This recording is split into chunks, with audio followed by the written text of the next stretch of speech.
In this video, I want to talk about how you can go about introducing mindfulness into your life. To introduce mindfulness into your life, set some time aside every morning to practice being mindful. Just 5 minutes at a time is all you really need. And just sit quietly away from any distractions. In fact, if you're someone who likes to have a hot bath in the morning, then doing this where you're in a nice warm bath in a nice warm environment, then that's a great way to practice mindfulness. But either way, sit quietly away from distractions and just let your mind wander. Don't think of anything specific.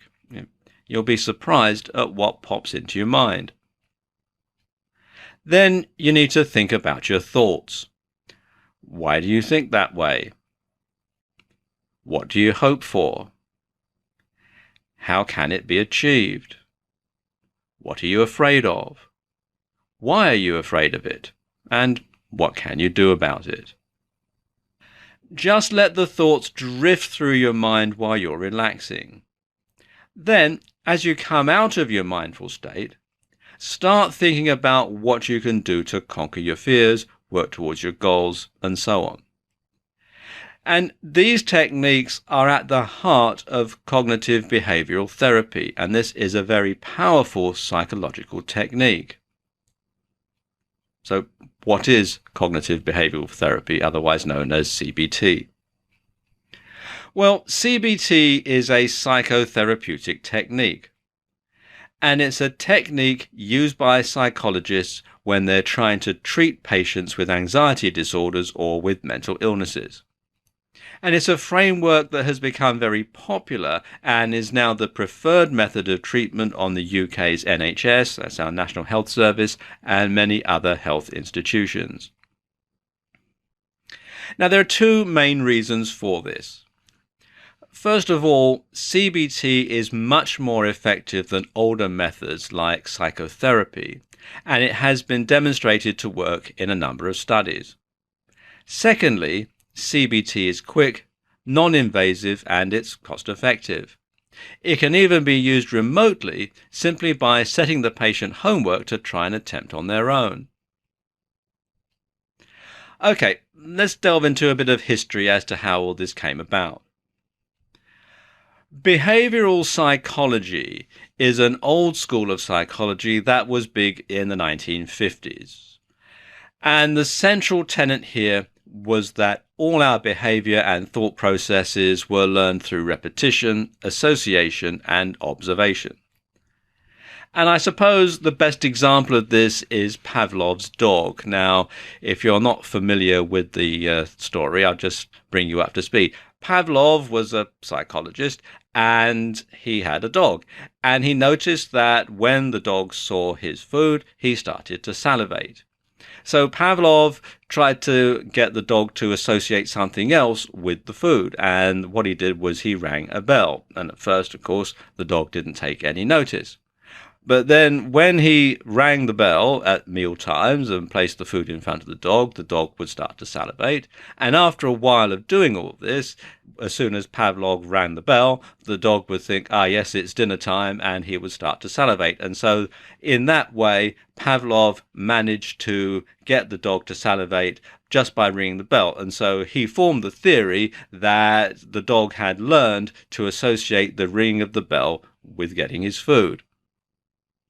And behaviorism attempted to explain every single aspect of our psychology this way. Phobias and other psychological problems were the result of unhelpful associations forming, and these could be treated by creating new associations. Or as B.J. Neblett put it, we are the sum total of our experiences. These experiences, be they positive or negative, make us the person we are at any given point in our lives. And, like a flowing river, those same experiences, and those yet to come, continue to influence and reshape the person we are and the person we become. None of us are the same as we were yesterday, nor will be tomorrow.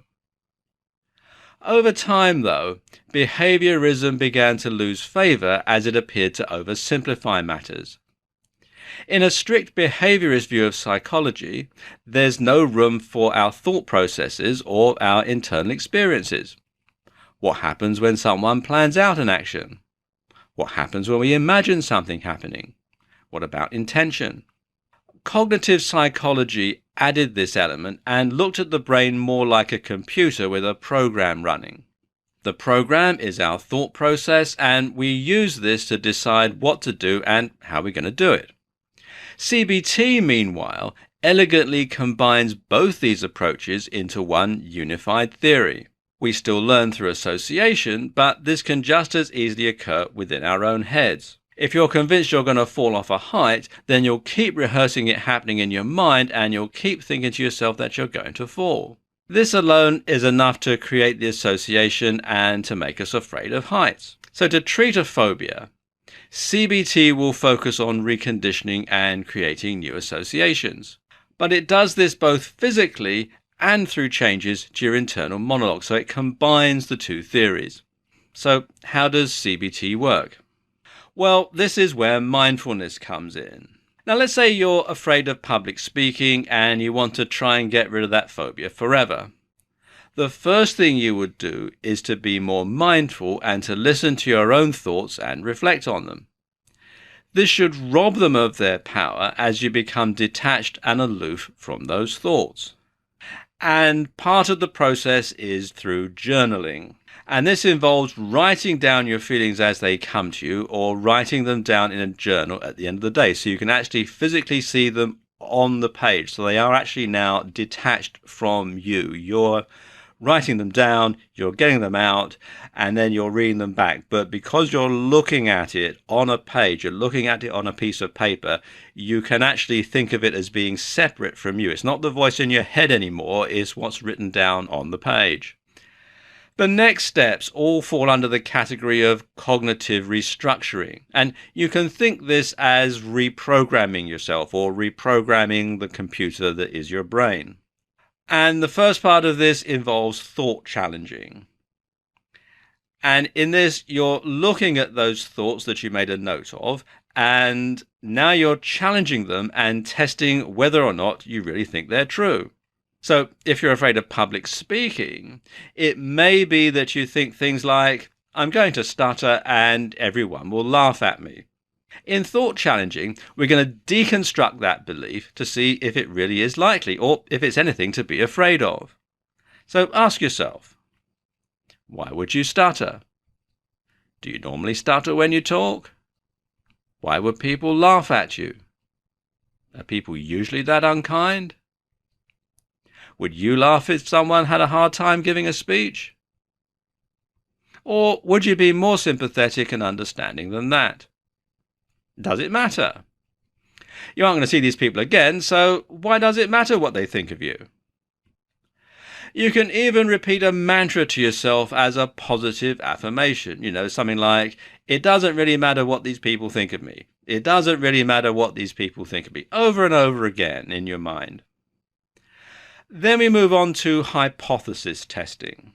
Hypothesis testing is one of the most unpleasant and upsetting treatments that are part of CBT, but it's also by far one of the most immediately effective. The idea is that you're looking at those fears that you have, and then you're going to test if they're true. So if you're afraid of public speaking, you're going to go out and give a speech to a room full of strangers. The larger the gathering, the better. And you're going to face that fear head on. And guess what? 9 out of 10 times you'll find your imagination was worse than the reality. Most people will just wait politely because, well, that's what people do. Either that or they will laugh at you. But so what? You're not going to see them again, so it won't really matter. And finally, there's exposure therapy. This is the final part of CBT. And in exposure therapy, you're going to face your fear repeatedly until it gets desensitized.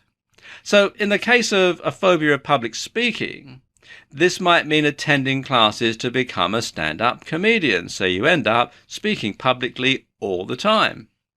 Scary? Definitely. Effective? You bet.